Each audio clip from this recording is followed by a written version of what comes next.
planting we finished about 2 weeks ago.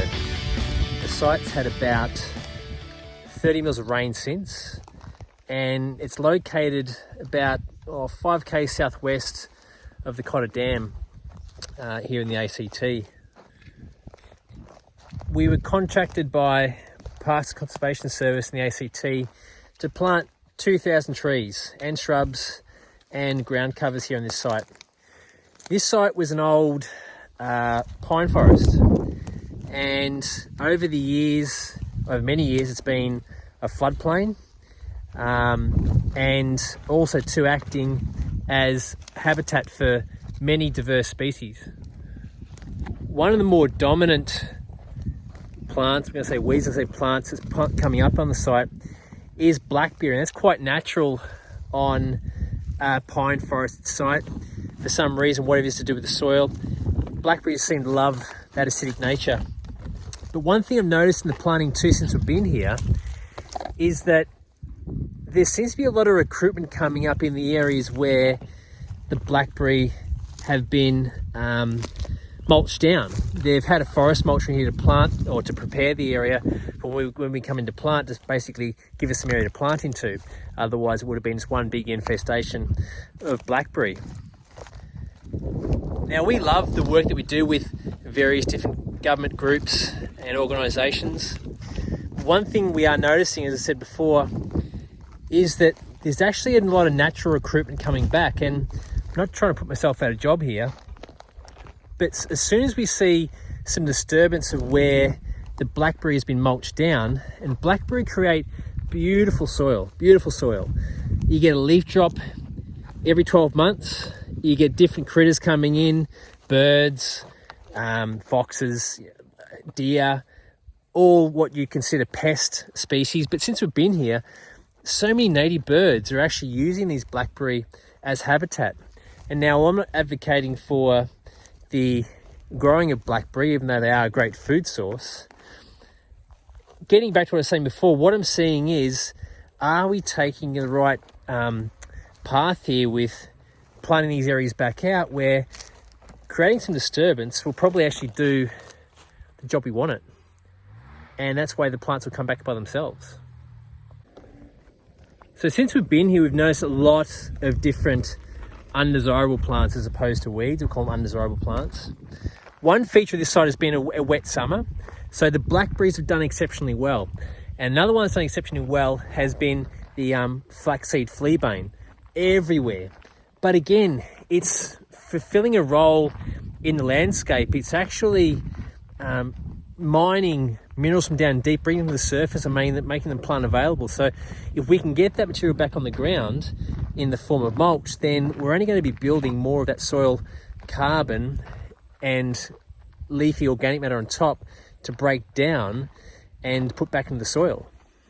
So this is one of the areas we observed. You can already see here, this is where we've had what's been a forestry mulch to go through and take down a lot of this blackberry. The fleabanes come back up. This is the area through here where it was really thick around these acacias up here. If we go through, we can already see down here, right there, acacia right there.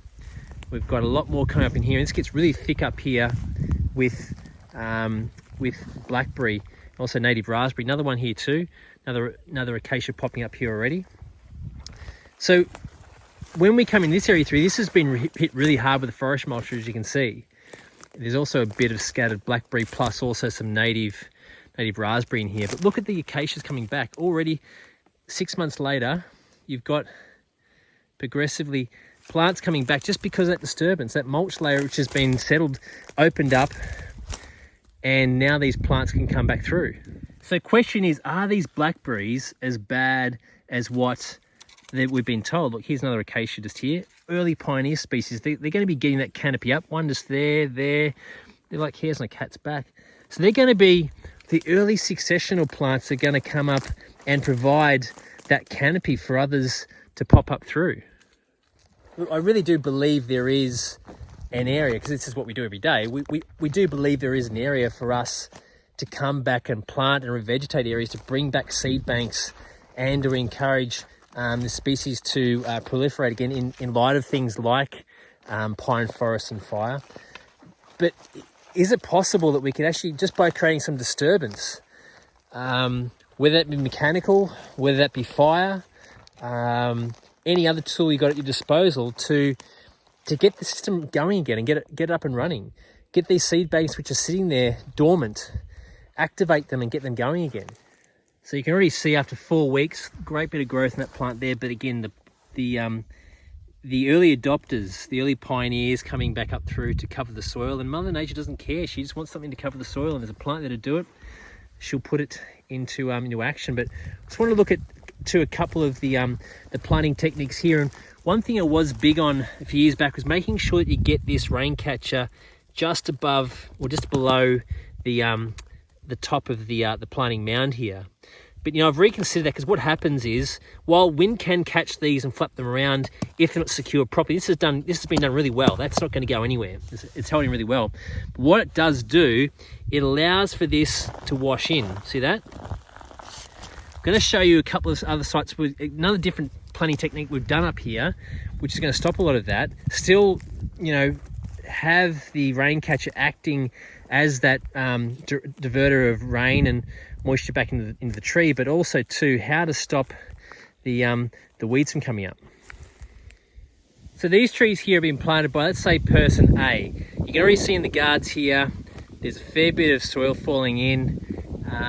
Planted well, don't get me wrong, planted very well.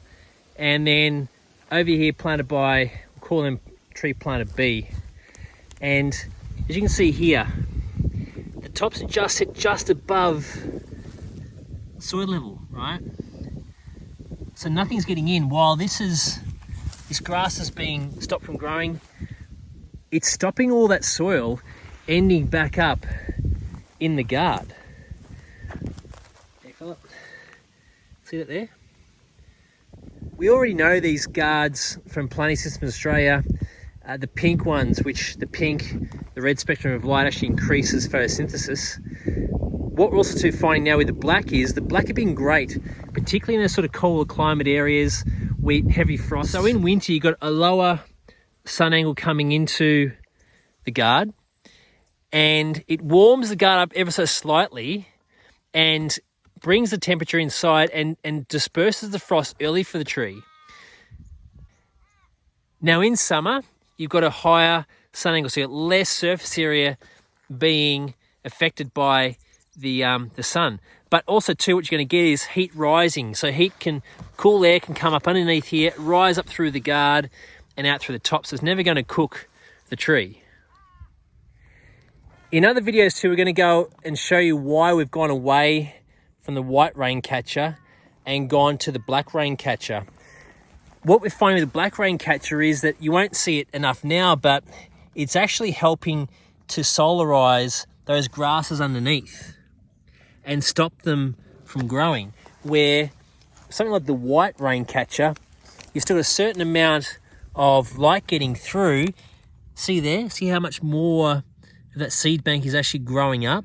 Now, it's not going to affect the tree itself because it can't grow much more, and it's going to grow outwards as opposed to growing upwards. It won't affect the tree. But the black's proving to be really good in stopping a lot of that aggressive grasses like kikuyu and couch. It's going to be interesting to sort of see how the site goes. We keep quite close contact with all our clients on sites, whether it be government or private customers, just to sort of see how things are going, how our techniques are working, what's not working, and again, what guards work where and what guards do well and what guards don't.